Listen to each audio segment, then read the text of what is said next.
এই সংসারের অভাব আর ভালোই লাগছে না। ইচ্ছা করে যেদিকে দুচোখ যায় সেদিকে চলে যাই। এ জীবনে আমার কোনো শান্তি নেই। দেখুন, হতাশ হবেন না। আল্লাহ তাআলার কাছে চাইলে তিনি কাউকে ফেরায় না। আমি বলি কি, আপনি নামাজ পড়া শুরু করুন, দেখবেন আল্লাহ তাআলা একদিন আমাদের সব অভাব দূর করে দেবেন। তোমরা তো সারা দিন নামাজ পড়ো, কই তাতে তো লাভ হচ্ছে না। ঘুরে ফিরে তো সংসারের অভাব থেকেই যাচ্ছে। তাহলে তো নামাজ পড়ে কি লাভ হয় শুনি? নাউজুবিল্লাহ, এভাবে কেন বলছেন আপনি?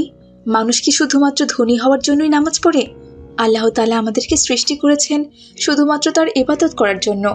তাই আমরা নামাজ পড়ি। এর সাথে সংসারের অভাব দূর হওয়া না হওয়ার কি সম্পর্ক বলুন তো? তাহলে বললি কেন অভাব দূর হয়ে যাবে? তোর সাথে আর তর্ক বিতর্ক করে লাভ নেই। ঘুরে ফিরে সব কাজ তো আমাকেই করতে হবে। কতবার করে বলেছি মেয়েটাকে মানুষের বাড়িতে কাজে রেখে দে, সেটাও তুই করতে দিস না। তোর এই খোড়া মেয়েকে টাকা ছাড়া কে বিয়ে করবে শুনি? এভাবে খেয়ে না খেয়ে বেঁচে থাকলে কি আর দিন চলবে? টাকা ছাড়া পৃথিবীতে কোনো কিছু হয় না। কিভাবে 2 টাকা রোজগার করতে হবে সে চিন্তা তো তোদের কারো মাথায় নেই। সব জ্বালা তো আমারই, আর খাবই না। তোর এই শুকনো রুটি আর মোলার তরকারি তুই খা। এই বলে ওয়াসিম রাগ করে কাজের খোঁজে বেরিয়ে পড়ে। সে অনেকের কাছে কাজ খুঁজতে যায়, কিন্তু কোথাও কোনো কাজ পায় না। অবশেষে সারাদিন ঘুরে ফিরে রাতে সে বাড়িতে চলে আসে। আর রাতের বেলা আয়শা, তাড়াতাড়ি দরজা খোলো, বাইরে ভীষণ ঠান্ডা। কি হলো, ঘুমিয়ে পড়েছো নাকি? তাড়াতাড়ি দরজাটা খোলো।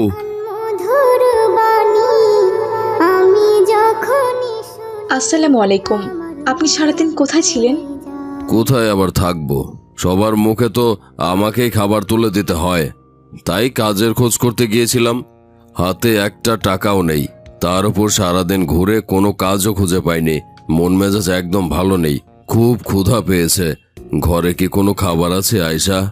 সকালে রুটি আছে আর একটু মূলার তরকারি আছে। আপনি তো আবার মূলা খান না, শুধু শুকনো রুটি খাবেন নাকি? শুধু শুকনো রুটি? কি আর করার, খাওয়া তো লাগবে। সারাদিন কিচ্ছু খাইনি। দাও, মূলার তরকারি দিয়ে রুটি দাও। এরপর আয়েশা ওয়াসিমকে খাবার খেতে দেয়, আর ওয়াসিম খাবার খেয়ে শুয়ে পড়ে।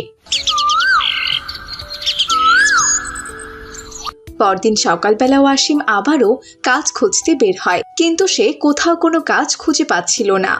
আমার স্ত্রী সন্তানরা আল্লাহ তাআলাকে তো সব সময় ডাকে, তারপরেও আমাদের সংসারে এত অভাব কেন?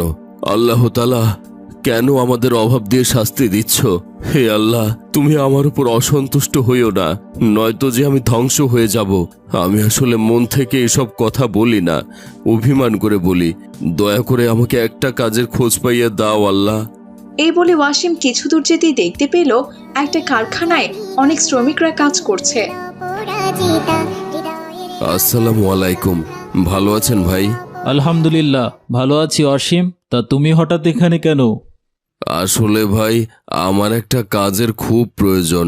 বেশ কিছুদিন থেকে আমার কোনো কাজ নেই, তাই খুবই চিন্তায় আছি। কি করব কিছুই বুঝতে পারছি না। কদিন ধরে এখানে ওখানে কাজের খোঁজ করছি, কিন্তু কোথাও কোনো কাজ পাচ্ছি না। আপনি যদি আপনার কারখানায় আমাকে শ্রমিকের কাজ দিতেন তাহলে আমার খুব উপকার হতো। কিন্তু এখন তো আমার লোক লাগবে না।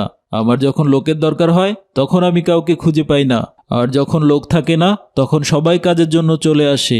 কিছু মনে করো না ওয়াসিম, আমি তোমাকে কাজটা দিতে পারলাম না।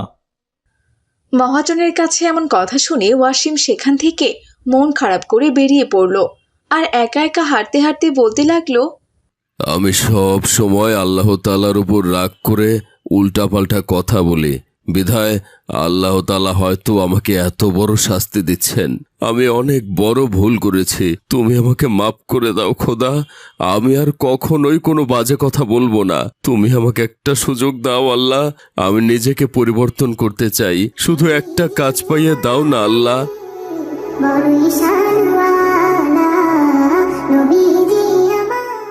আসসালামু আলাইকুম বাবা। ওয়ালাইকুম আসসালাম। আপনি কে চাচা? আপনাকে তো চিনলাম না।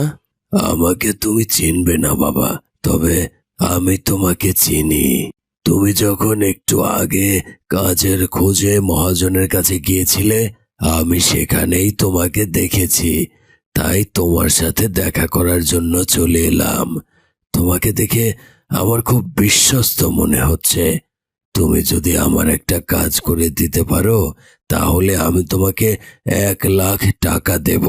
বলো তো, পারবে বাবা? 1,00,000 টাকা? টাকার জন্য আমি সবকিছুই করতে পারবো। আপনি শুধু বলুন চাচা, আমাকে কি কাজ করতে হবে? তোমাকে আমার জন্য মক্কা থেকে জমজম কূপের পানি আনতে হবে। আসলে আমার স্ত্রী খুব অসুস্থ, আর তার শেষ ইচ্ছা হচ্ছে তিনি জমজম কূপের পানি খাবেন। আমি ভীষণ ব্যস্ত, তাছাড়া আমার অসুস্থ স্ত্রীর দেখাশোনা আমাকেই করতে হয়, তাই আমি যেতে পারছি না।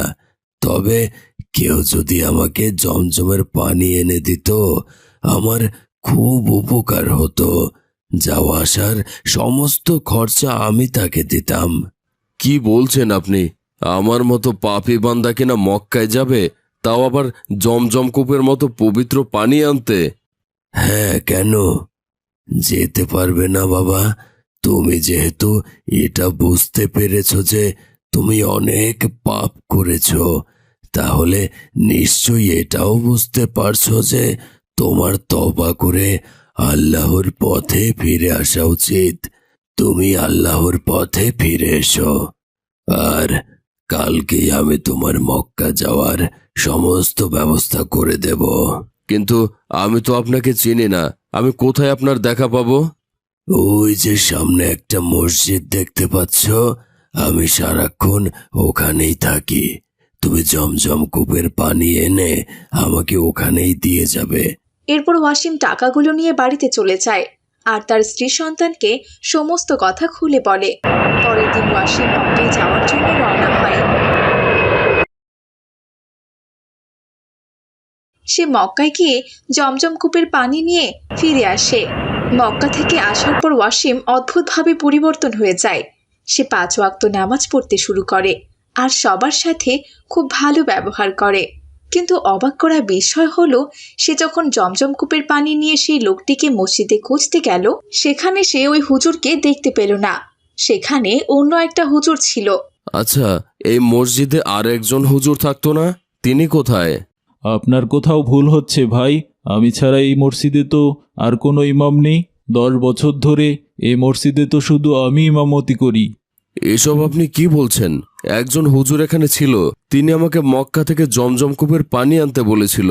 আমার মক্কা যাওয়ার সমস্ত খরচ সেই দিয়েছে। এই দেখুন, আমি জমজমের পানি সাথে করে নিয়ে এসেছি। তবে হ্যাঁ ভাই, আমাদের এই মসজিদে একটা ভালো জিন থাকে। ও কোনোদিন কারো ক্ষতি করে না। ও এই মসজিদে নামাজ পড়ে, আবার মাঝে মধ্যে অনেকের উপকার করে।